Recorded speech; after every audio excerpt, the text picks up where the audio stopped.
அனைவருக்கும் வணக்கம். வாழ்க வளமுடன். நான் உங்கள் பாலசுப்ரமணி. நம்ம இன்னைக்கு பார்க்குற தலைப்பு என்ன அப்படின்னா, நீங்கள் சொந்தமாக தொழில் செய்கிறீங்க, தொழில் சரியில்லை, அது 50 பேர்த்து வச்சு வேலை செஞ்சாலும் சரி, 5 பேர்த்து வேலை செஞ்சாலும் சரி, இல்லை நீங்களே ஒரு 2 பேர்த்தோட வேலை செஞ்சாலும் சரி, சொந்தமாக தொழில் செஞ்சு அதனால் லாபம் வரல, உங்கள் வாழ்க்கையை நடத்த முடியல, ரொம்ப சிரமத்தில் இருக்கிறீங்க. அதுக்கு என்ன செய்யலாம் அப்படின்னா, சனிக்கிழமை வரும் நாளில் புளிசாதம் அன்னதானம் செய்யவும். இது மிகப்பெரிய வளர்ச்சி உண்டாக்கும். செஞ்சு பாருங்க.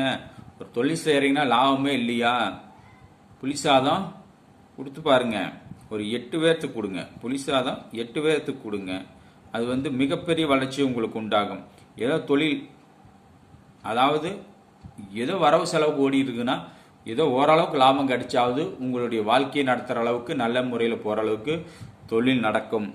இதை செய்து பாருங்கள், கட்டாயம் செய்து பாருங்க. புளிசாதம் அன்னதானம் சனிக்கிழமை வர நாளில் கொடுங்க. அது நல்ல வளர்ச்சி முன்னேற்றத்தை உண்டாக்கும். உங்களுக்கு வளர்ச்சி முன்னேற்றம் ஆகிட்டாவே மன மகிழ்ச்சியாகும், காசு பண செல்வம் கிடைக்கும், எல்லாமே வெற்றிகரமாக நடத்தலாம்.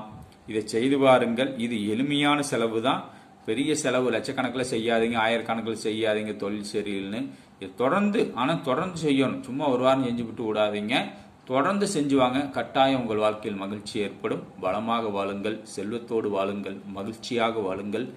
வாழ்க வளமுடன். நன்றி, வணக்கம்.